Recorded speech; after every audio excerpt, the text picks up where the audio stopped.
बोलिए सरस्वती मैया की।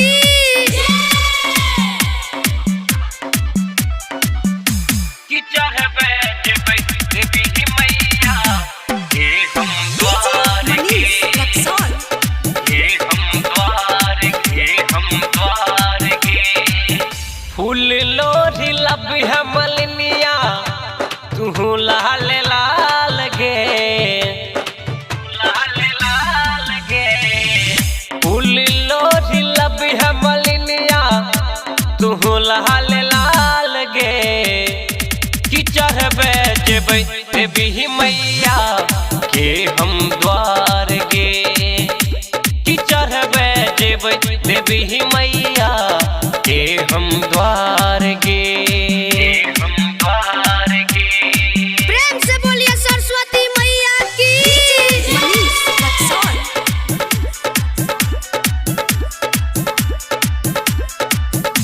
कि चढ़बे जेबै देवी मैया के हम द्वार गे, के हम द्वार गे। मैया के महिमा छै निराली, सगरे चर्चा के चर्चा के चर्चा के चर्चा के। देवी के दर्शन करे में लाग नहीं कोनो खर्चा के खर्चा के।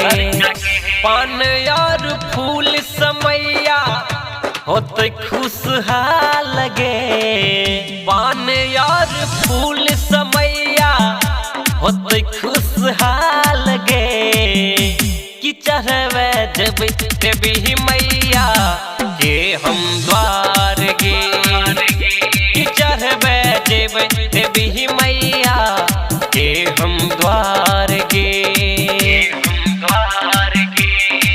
प्रेम से बोलिए सरस्वती मैया की। डीजे मनीष रक्सौल।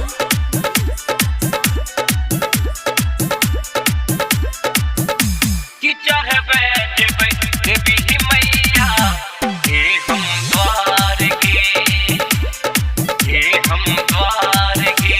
सातो सुर के छिय रचबहिया माँ सहार दे मैया गे, मैया गे, मैया गे, मैया गे। इनकर पूजा कर के तोहर पार हो जैतो नैया गे, नैया गे। गायक सुशील शिवम के मैये में जान गे। गायक सुशील शिवम के मैये में जान गे। कि चढ़बे जेबै देवी मैया के हम द्वार गे। कि चढ़बे जेबै देवी मैया के हम द्वार